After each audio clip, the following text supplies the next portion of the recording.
ನಮಸ್ಕಾರ ಸ್ನೇಹಿತರೆ, 45 ದಿನಗಳ ಕಾಲ ನಡೆದಂತಹ ಮಹಾಕುಂಭ ಮೇಳ ಈಗಾಗಲೇ ಮುಗಿದಿದೆ. ಈ ಮಹಾಕುಂಭ ಮೇಳ ಅತ್ಯಂತ ಯಶಸ್ಸನ್ನು ಕೂಡ ಗಳಿಸಿದೆ. ಈ ಮಹಾಕುಂಭ ಮೇಳ ನಡೀತಾ ಇರುವ ಸಂದರ್ಭದಲ್ಲಿ ಕೆಲವರು ಬೇರೆ ಬೇರೆ ರೀತಿಯಾದಂತಹ ಹೇಳಿಕೆಗಳನ್ನು ಕೊಟ್ಟರು, ಟೀಕೆಯನ್ನ ಮಾಡಿದ್ರು, ಏನೇನೋ ಹೇಳಿದ್ರೆ ನಿಮ್ಗೆ ಗೊತ್ತಿದೆ. ಅದ್ರ ಬಗ್ಗೆ ಹೆಚ್ಚಾಗಿ ಹೇಳಬೇಕಾಗಿಲ್ಲ. ಈಗ ಏನಾಗಿದೆ ಅಂದ್ರೆ, ಈ ರೀತಿ ಟೀಕೆ ಮಾಡಿದವರು ಇವರೆಲ್ಲರೂ ಕೂಡ ಈಗ ತಾವು ಆಡಿದ ಮಾತಿಗೆ ಪಶ್ಚಾತ್ತಾಪ ಪಡುವ ರೀತಿಯಲ್ಲಿ ಆಗ್ಬಿಟ್ಟಿದೆ. ಹಾಗಾದ್ರೆ ಏನ್ ನಡೆದಿದೆ, ಇದೆಲ್ಲದರ ಬಗ್ಗೆ ವಿವರಣೆ ಕೊಡ್ತೇನೆ. ನಿಮ್ಮೆಲ್ಲರನ್ನು ಕಾಫಿ ಆಯ್ತಾ ಯೂಟ್ಯೂಬ್ ಚಾನಲ್ಗೆ ಸ್ವಾಗತಿಸ್ತಾ ಇದ್ದೇನೆ. ಸ್ನೇಹಿತರೆ, ಮಹಾಕುಂಭ ಮೇಳ ಪ್ರಾರಂಭ ಆಯಿತು. ಆ ಸಂದರ್ಭದಲ್ಲಿ ಬಹಳಷ್ಟು ಜನ ಬೇರೆ ಬೇರೆ ರೀತಿಯಾಗಿ ಮಾತಾಡ್ಲಿಕ್ಕೆ ಶುರು ಮಾಡಿದ್ರು.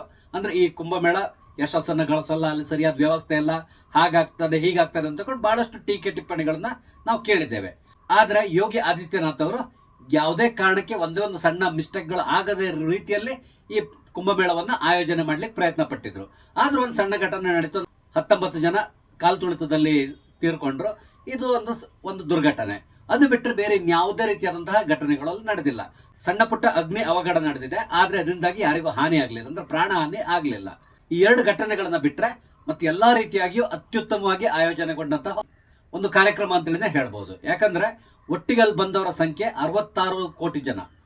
ಅಂದ್ರೆ ನಮ್ಮ ದೇಶದ ಹೆಚ್ಚು ಕಡಿಮೆ ಹಿಂದೂಗಳ ಜನಸಂಖ್ಯೆ ಸರಿಸುಮಾರು ಅರ್ಧದಷ್ಟು ಜನ ಈ ಮಹಾಕುಂಭ ಮೇಳಕ್ಕೆ ಹೋಗಿ ಬಂದಿದ್ದಾರೆ.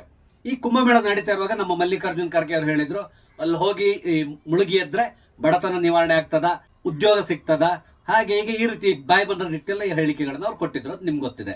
ನಂತರ ಜಯಾ ಬಚ್ಚನ್ ಅವರು ಹೇಳಿದ್ರು, ಅಲ್ಲಿರುವಂತಹ ನೀರು ಅತ್ಯಂತ ಕಲುಷಿತಗೊಂಡಿದೆ ಅಂತ ಕೂಡ ಹೇಳಿದ್ರು. ಹೆಣಗಳನ್ನ ತಗೊಂಡೋಗಿ ನದಿ ಬಿಸಾಡ್ತಾ ಇದ್ದಾರೆ ಅಂತೇಳಿ ಹೇಳಿದ್ರು. ಮಲ್ಲಿಕಾರ್ಜುನ್ ಖರ್ಗೆ ಅವರು ಪಾರ್ಲಿಮೆಂಟ್ ನಲ್ಲಿ ನಿಂತ್ಕೊಂಡು ಒಂದು ಹಸಿ ಸುಳ್ಳನ್ನ ಹೇಳಿದ್ರು. ಅದೇನು ಅಂತ ಹೇಳಿದ್ರೆ, ಹೆಚ್ಚು ಕಡಿಮೆ 1000 ಜನ ಸತ್ತೋಗಿದ್ದಾರೆ ಅಲ್ಲಿ, ಆದ್ರೆ UP ಸರ್ಕಾರ ಸುಳ್ಳು ಹೇಳ್ತಾ ಇದೆ ಅಂತೇಳಿ ಹೇಳಿದ್ರು. ಈ ರೀತಿ ಹೇಳೋ ಮುಖಾಂತರ ಸಭಾಧ್ಯಕ್ಷರಿಂದ ಕೂಡ ಚೀಮಾರಿ ಹಾಕ್ಸ್ಕೊಂಡ್ರು. ಅದಾದ್ಮೇಲೆ ಮಮತಾ ಬ್ಯಾನರ್ಜಿ ಇವರು ಕೂಡ ಅಷ್ಟೇ ಮಹಾಕುಂಭವನ್ನ ಮೃತ್ಯು ಕುಂಭ ಅಂತ ಹೇಳ್ಕೊಂಡು ಕೂಡ ಹೀಗೆ ಹೇಳಿದ್ರು. ಈ ರೀತಿಯಾಗಿ ಹಲವಾರು ಜನ ಹಲವಾರು ರೀತಿಯಲ್ಲಿ ಮಾತಾಡಿದ್ರು. ಇದರ ಮಧ್ಯದಲ್ಲಿ ಅಣ್ಣ ತಂಗಿ ಆದಂತಹ ರಾಹುಲ್ ಗಾಂಧಿ ಮತ್ತೆ ಪ್ರಿಯಾಂಕಾ ವಾಡ್ರಾ ಇವರಿಬ್ರು ಕೂಡ ಮಹಾಕುಂಭ ಮೇಳದಲ್ಲಿ ಭಾಗವಹಿಸ್ತೇವೆ ಅಂತೇಳಿ ಹೇಳಿದ್ರು. ಆದ್ರೆ ಕೊನೆ ಕ್ಷಣದಲ್ಲಿ ಆ ಕಾರ್ಯಕ್ರಮವನ್ನು ಅವರು ರದ್ದು ಮಾಡಿದ್ರು. ಇದಕ್ಕೆ ನಿಜವಾದ ಕಾರಣ ಏನು ಅನ್ನೋದು ಇಲ್ಲಿವರೆಗೆ ಯಾರು ಕೂಡ ಹೇಳಿಲ್ಲ. ಬಹುಶಃ ಅವರ ಪಕ್ಷದಿಂದನೇ ಕೆಲವೊಂದು ವಿರೋಧ ಬಂದಿರಬಹುದು. ಅದೇನೇ ಇರಲಿ. ನಂತರ ಕರ್ನಾಟಕದಿಂದ DK ಶಿವಕುಮಾರ್ ಅವರು ಕೂಡ ಅಲ್ಲಿಗೆ ಹೋಗಿ ಬಂದ್ರು. ಅದು ಕೂಡ ದೊಡ್ಡ ಸುದ್ದಿ ಆಯ್ತು. ಈಗ ಏನಾಗಿದೆ ಅಂದ್ರೆ, ಉತ್ತರ ಪ್ರದೇಶದಲ್ಲಿ ಅಧಿವೇಶನ ನಡೀತಾ ಇದೆ. ಅಂದ್ರೆ ಅಲ್ಲಿಯ ವಿಧಾನಸಭಾ ಅಧಿವೇಶನ ನಡೀತಾ ಇದೆ, ಬಜೆಟ್ ಅಧಿವೇಶನ. ಈ ಅಧಿವೇಶನದಲ್ಲಿ ನಿಂತುಕೊಂಡು ಯೋಗಿ ಆದಿತ್ಯನಾಥ್ ಅವರು ಮಹಾಕುಂಭ ಮೇಳದ ಬಗ್ಗೆ ಎಲ್ಲಾ ವಿಷಯಗಳನ್ನ ಎಳೆ ಎಳೆಯಾಗಿ ಬಿಚ್ಚಿಡ್ತಾ ಇದ್ದಾರೆ. ಅಂದ್ರೆ ಅಲ್ಲಿ ಯಾವ ರೀತಿಯಾಗಿ ಆಯೋಜನೆ ಮಾಡಿದ್ವಿ, ಯಾರ್ಯಾರು ಯಾವ ರೀತಿ ನಮ್ಗೆ ಸಪೋರ್ಟ್ ಮಾಡಿದ್ರು, ಅಲ್ಲಿಯ ವ್ಯವಸ್ಥೆಗೆ ಎಲ್ಲರಿಗೂ ಕೂಡ ಅವರು ಯಾವ ರೀತಿಯಾಗಿ ಅಭಿನಂದನೆಯನ್ನ ತಿಳಿಸಿದ್ರು. ಅದೇ ರೀತಿಯಲ್ಲಿ ಹಲವಾರು ಗಿನ್ನೆಸ್ ರೆಕಾರ್ಡ್ಗಳನ್ನು ಕೂಡ ಈ ಒಂದು ಮಹಾಕುಂಭ ಮೇಳ ಮಾಡಿದೆ. ಇದೇ ರೀತಿಯಲ್ಲಿ ಎಲ್ಲದನ್ನು ವಿವರಿಸಿದ್ರು. ಅದಾದ್ಮೇಲೆ ಟೀಕಾಕಾರರ ಬಾಯಿಯನ್ನು ಮುಚ್ಚಿಸುವ ರೀತಿಯಲ್ಲಿ, ಅದರಲ್ಲೂ ಮುಖ್ಯವಾಗಿ ಮಲ್ಲಿಕಾರ್ಜುನ್ ಖರ್ಗೆ ಅವರು ಕೆಲವೊಂದು ಹೇಳಿಕೆಗಳನ್ನು ಕೊಟ್ಟಿದ್ದಾರಲ್ಲ, ಇವರ ಬಾಯಿ ಮುಚ್ಚಿಸುವ ರೀತಿಯಲ್ಲಿ ಕೆಲವೊಂದು ಸ್ವಾರಸ್ಯಕರವಾದಂತಹ ವಿಷಯಗಳನ್ನು ಕೂಡ ಅಲ್ಲಿ ಹಂಚಿಕೊಂಡ್ರು. ಅದೇನು ಅಂತ ಹೇಳಿದ್ರೆ, ಒಂದು ಅಲ್ಲಿ ಟೋಟಲ್ ಆಗಿ ನಡೆದಿರುವಂತಹ ಬಿಸ್ನೆಸ್ ಹೆಚ್ಚು ಕಡಿಮೆ 3.5 ಲಕ್ಷ ಕೋಟಿ ವ್ಯವಹಾರ ಈ ಕುಂಭಮೇಳದ ಹೆಸರಲ್ಲಿ ನಡೆದಿದೆ. ಅಂದ್ರೆ ಇಲ್ಲಿಂದ ಹೋಗುವವರು ಇರ್ಬಹುದು, ಅಥವಾ ಅಲ್ಲಿ ಸ್ಟೇ ಮಾಡಿರುವವರು, ಹೋಟೆಲ್ನ ಉಪಯೋಗಿಸ್ಕೊಂಡಿರುವವರು, ಅದೇ ರೀತಿಯಲ್ಲಿ ಟ್ಯಾಕ್ಸಿ ಬುಕ್ ಮಾಡಿದವರು, ಅಥವಾ ಅಲ್ಲಿ ಸೈಕಲ್ ರಿಕ್ಷಾದಲ್ಲಿ ಹೋದವರು, ಹಾಗೆ ಬೋಟ್ ಸರ್ವಿಸ್ ಅನ್ನ ಉಪಯೋಗಿಸ್ಕೊಂಡದ್ದು, ಅಥವಾ ಪೂಜಾ ಸಾಮಗ್ರಿ ಪರ್ಚೇಸ್ ಮಾಡಿರುವಂಥದ್ದು, ಈ ರೀತಿಯಾಗಿ ಹಲವಾರು ರೀತಿಯಾದಂತಹ ವ್ಯವಹಾರಗಳು ಅಲ್ಲಿ ನಡೆದಿದೆ. ಇದೆಲ್ಲವೂ ಸೇರಿ ಒಟ್ಟು ಹೆಚ್ಚು ಕಡಿಮೆ 3.5 ಲಕ್ಷ ಕೋಟಿ ವ್ಯವಹಾರ ಈ ಮಹಾಕುಂಭ ಮೇಳದಲ್ಲಿ ನಡೆದಿದೆ ಅಂತಕೊಂಡು ಯೋಗಿ ಆದಿತ್ಯನಾಥ್ ಅವರು ಹೇಳ್ಕೊಂಡಿದ್ದಾರೆ. ನಂತರ ಇನ್ನೊಂದು ಮಲ್ಲಿಕಾರ್ಜುನ್ ಖರ್ಗೆ ಅವರು ಹೇಳಿದಾರಲ್ಲ, ಬಡವರ ಹೊಟ್ಟೆ ತುಂಬುತ್ತಾ ಇದರಿಂದ ಅಂತ ಹೇಳ್ಕೊಂಡು, ಖಂಡಿತವಾಗಿ ಈ ಮಹಾಕುಂಭ ಮೇಳದಿಂದ ಬಹಳಷ್ಟು ಬಡವರು ತಮ್ಮ ಬಡತನದಿಂದ ಹೊರಗಡೆ ಬಂದಿದ್ದಾರೆ. ನಿಮ್ಗೊಂದು ಸಣ್ಣ 2-3 ಎಕ್ಸಾಂಪಲ್ಗಳನ್ನ ಹೇಳ್ತೇನೆ. ಈ ಕುಂಭಮೇಳದಲ್ಲಿ ನೌಕಾಯಾನಕ್ಕೆ ಅಂದ್ರೆ ಈ ಬೋಟ್ ಸರ್ವಿಸ್ ಕೂಡ ಅಲ್ಲಿತ್ತು. ಒಬ್ಬ ಬೋಟ್ ಓನರ್ ಇದ್ದ. ಆತನ ಹತ್ರ ಒಟ್ಟಿಗೆ 130 ಬೋಟ್ಗಳು ಆತನ ಒಡೆತನದಲ್ಲಿತ್ತು. ಆತ ಮಾಡಿರುವಂತಹ ಟೋಟಲ್ ಬಿಸ್ನೆಸ್ ಈ 45 ದಿನದಲ್ಲಿ 30 ಕೋಟಿ ಹಣವನ್ನ ಆತ ಗಳಿಸಿದ್ದಾನೆ. ಅಂದ್ರೆ ಲೆಕ್ಕ ಹಾಕಿ ಆತ ಪ್ರತಿದಿನ ಎಷ್ಟು ಗಳಿಕೆ ಮಾಡಿದ್ದ ಅಂತ ಹೇಳಿ. ಹೆಚ್ಚು ಕಡಿಮೆ ಒಂದು ಬೋಟಿಂದ ಅವನು 50,000ರಿಂದ 60,000ದವರೆಗೆ ಹಣವನ್ನು ಗಳಿಸಿದ್ದಾನೆ. ಅದೇ ರೀತಿಯಲ್ಲಿ ಟೋಟಲ್ ಆಗಿ ಕುಂಭಮೇಳ ಮುಗಿಯೋ ಸಂದರ್ಭದಲ್ಲಿ 30 ಕೋಟಿವರೆಗೆ ಆತ ಹಣವನ್ನು ಗಳಿಸಿದ್ದಾನೆ. ಹಾಗಾದ್ರೆ ಖರ್ಗೆ ಅವರು ಇದಕ್ಕೆ ಏನ್ ಹೇಳ್ತಾರೆ? ಆತ ಬಡವ ತಾನೆ, ಆತನ ಹೊಟ್ಟೆ ತುಂಬ್ತಾ ಇಲ್ವಾ? ಅದನ್ನು ಕೂಡ ಯೋಚನೆ ಮಾಡಬೇಕು. ನಂತರ ಇನ್ನೊಂದು, ಕೆಲವರಲ್ಲಿ ಬಂದವರಿಗೆ ನಾಮ ಹಾಕಿ ಒಂದು ತಿಲಕ ಇಡೋದು, ಈ ರೀತಿಯಾದಂತಹ ಕಸಬನ್ನು ಕೂಡ ಮಾಡ್ತಾ ಇದ್ರು. ಅವರು ಕೂಡ ಅಷ್ಟೇ ಪ್ರತಿದಿನ ಕಮ್ಮಿ ಅಂತ ಹೇಳಿದ್ರು 2,000ರಿಂದ 3,000ದವರೆಗೆ ಅರ್ನ್ ಮಾಡ್ತಾ ಇದ್ರಂತೆ. ನಂತರ ಓರ್ವ ವ್ಯಕ್ತಿಯಲ್ಲಿ ಮೊಬೈಲ್ಗಳನ್ನ ಚಾರ್ಜ್ ಮಾಡ್ಲಿಕ್ಕೆ ಚಾರ್ಜಿಂಗ್ ಪಾಯಿಂಟ್ ಇಟ್ಟಿದ್ದಂತೆ. ಹೆಚ್ಚು ಕಡಿಮೆ ಒಂದು 50 ಚಾರ್ಜಿಂಗ್ ಪಾಯಿಂಟ್ ಇಟ್ಕೊಂಡು ಬಂದವರ ಮೊಬೈಲ್ನ ಅಲ್ಲಿ ಚಾರ್ಜಿಗೆ ಹಾಕಿ ಇಡ್ತಾ ಇದ್ದ. ಆತ 1 ಗಂಟೆಗೆ 50 ರೂಪಾಯಿ ಚಾರ್ಜ್ ಮಾಡ್ತಾ ಇದ್ದ ಒಂದೊಂದು ಮೊಬೈಲ್ನಿಗೆ. ಈ ರೀತಿಯಲ್ಲಿ ಹೆಚ್ಚು ಕಡಿಮೆ 12ರಿಂದ 14 ಗಂಟೆ ಕೆಲಸ ಮಾಡ್ತಾ ಇದ್ದಂತೆ. ಆತನ ಟೋಟಲ್ ಗಳಿಕೆ ದಿನಕ್ಕೆ ಮಿನಿಮಮ್ 10ರಿಂದ 12 ಸಾವಿರದವರೆಗೆ ಆತ ಗಳಿಕೆ ಮಾಡಿದ್ದಾನೆ. ಇದನ್ನ ನೀವು ಲೆಕ್ಕ ಹಾಕಿ ಎಷ್ಟಾಗುತ್ತೆ ನೋಡಿ. ಅದೇ ರೀತಿಯಲ್ಲಿ ಸೈಕಲ್ ರಿಕ್ಷಾದವ್ರು ಇರ್ಬೋದು ಅಥವಾ ಬೈಕ್ ಸರ್ವಿಸ್, ಅಂದ್ರೆ ಅಲ್ಲಿ ಲೋಕಲ್ ಬೈಕ್ ಓನರ್ಸ್ ಇರ್ತಾರಲ್ಲ, ಅವ್ರು ಕೂಡ ಏನ್ ಮಾಡ್ತಾ ಇದ್ದಾರೆ ಅಂದ್ರೆ ಈ ಸಂದರ್ಭ ಅವ್ರಿಗೊಂದು ಅವಕಾಶ ಸಿಕ್ಕಿದೆ. ಅಲ್ಲಿ ಎಲ್ಲರನ್ನೂ ಈಗ ನಡ್ಕೊಂಡು ಹೋಗ್ತಾರಲ್ಲ ಅಂತವ್ರನ್ನ ಬೈಕ್ ನಲ್ಲಿ ಕೂರ್ಸ್ಕೊಂಡು ಹೋಗಿ ಡ್ರಾಪ್ ಮಾಡೋದು, ನಂತರ ಅವರು ಸ್ನಾನ ಮುಗಿದ್ಮೇಲೆ ವಾಪಸ್ ಅವರು ಎಲ್ಲಿಂದ ಹತ್ತಿದಾರೋ ಅಲ್ಲಿ ತಗೊಂಡ್ ಬಂದು ವಾಪಸ್ ಬಿಡುವಂತ ವ್ಯವಸ್ಥೆ ಇತ್ತು. ಇದಕ್ಕೆ ಕೂಡ ಅಷ್ಟೇ ಅವರು ಹೆಚ್ಚು ಕಡಿಮೆ ಒಂದು 200ರಿಂದ 300 ರೂಪಾಯಿ ಚಾರ್ಜ್ ಮಾಡ್ತಾ ಇದ್ರಂತೆ. ಅದರಲ್ಲಿ ಎಷ್ಟು ಪ್ರಾಂಪ್ಟ್ ಆಗಿ ಅವ್ರು ಕೆಲಸ ಮಾಡ್ತಾ ಇದ್ರು ಅಂತ ಹೇಳಿದ್ರೆ, ಒಂದು ಸಣ್ಣದೊಂದು ಉದಾಹರಣೆ ಹೇಳ್ತೇನೆ. ನನ್ನ ಸ್ನೇಹಿತರ ಒಬ್ಬರ ಹೆಂಡತಿ ಅವರು ಒಬ್ಬರೇ ಪ್ರಯಾಗ್ರಾಜಿಗೆ ಹೋಗಿದ್ದಾರೆ. ಅಂದ್ರೆ ಅವ್ರ ಹಸ್ಬೆಂಡಿಗೆ ಹೋಗ್ಲಿಕ್ಕೆ ಆಗಿಲ್ಲ, ಆದ್ರೆ ಅವ್ರು ಓಕೆ ನಾನು ಒಬ್ಬಳೇ ಹೋಗಿ ಬರ್ತೇನೆ ಅಂತ ಹೇಳಿ ಧೈರ್ಯ ಮಾಡಿ ಒಬ್ಬರೇ ಹೋಗಿದ್ದಾರೆ. ಅಲ್ಲಿ ಹೋದಾಗ ಅವರಿಗೆ ಈ ಸ್ನಾನಘಟ್ಟಕ್ಕೆ ಹೋಗ್ಬೇಕಿತ್ತಲ್ಲ, ಆ ಸಂದರ್ಭದಲ್ಲಿ ಯಾವ್ದೊಬ್ಬ ಸೈಕಲ್ ರಿಕ್ಷಾದವನ್ ಕೇಳಿದಂತೆ. ಆವಾಗ ಅವರು 3,000 ಏನು ಹೇಳಿದಂತೆ.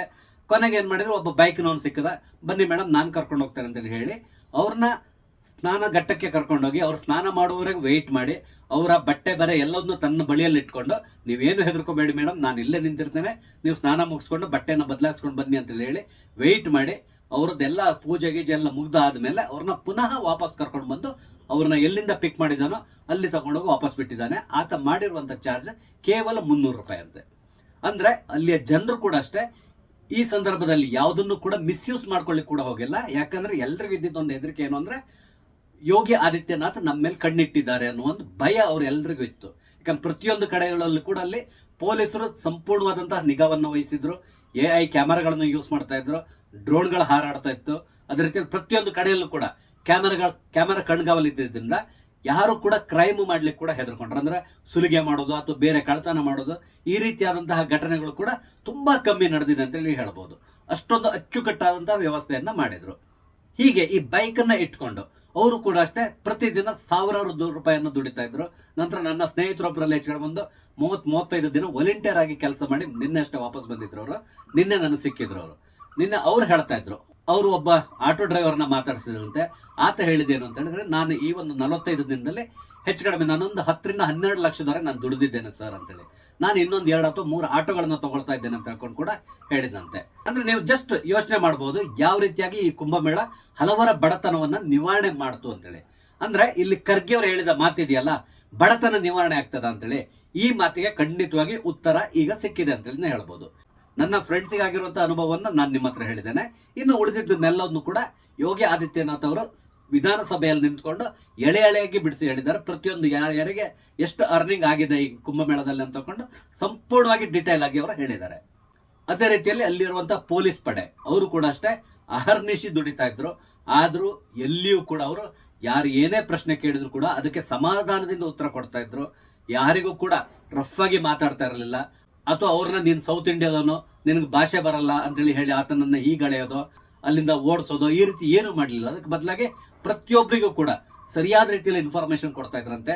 ಇದಕ್ಕೆ ಸಂಬಂಧಪಟ್ಟಂತೆ ಯೋಗಿ ಹೇಳಿದ್ರು, ಅವ್ರಿಗೆ ಒಂದು ಸ್ಪೆಷಲ್ ಟ್ರೈನಿಂಗ್ ಅನ್ನು ನಾವು ಕೊಡಿಸಿದ್ದೇವೆ, ಯಾವ ರೀತಿಯಾಗಿ ಕ್ರೌಡ್ ಮ್ಯಾನೇಜ್ಮೆಂಟ್ ಮಾಡಬೇಕು ಅಂತ ಹೇಳ್ಕೊಂಡು ಸ್ಪೆಷಲ್ ಟ್ರೈನಿಂಗ್ ಕೊಟ್ಟಿದ್ವಿ. ಆ ಮುಖಾಂತರ ಅವರೆಲ್ಲರೂ ಕೂಡ ಅತ್ಯುತ್ತಮವಾಗಿ ಕೆಲಸ ಮಾಡಿದ್ದಾರೆ ಅಂತ ಹೇಳಿ ಶ್ಲಾಘನೆ ಕೂಡ ಮಾಡಿದ್ದಾರೆ. ಹೀಗೆ ಟೋಟಲ್ ಆಗಿ ಮಹಾಕುಂಭ ಮೇಳದ ಮುಖಾಂತರ ಉತ್ತರ ಪ್ರದೇಶ ಸರ್ಕಾರ ಹೆಚ್ಚು ಕಡಿಮೆ 3.5 ಲಕ್ಷ ಕೋಟಿ ವ್ಯವಹಾರವನ್ನ ಮಾಡಿದೆ. ಇದು ಓಕೆ. ಇನ್ನೊಂದು ಹೇಳ್ಬೋದು, ಎಲ್ಲರೂ ಜನರ ಕೈ ದುಡ್ಡು ಹೋದ್ರೆ ಸರ್ಕಾರಕ್ಕೆ ಏನು ಉಪಯೋಗ ಇದೆ ಅಂತೇಳಿ ಹೇಳ್ಬೋದು.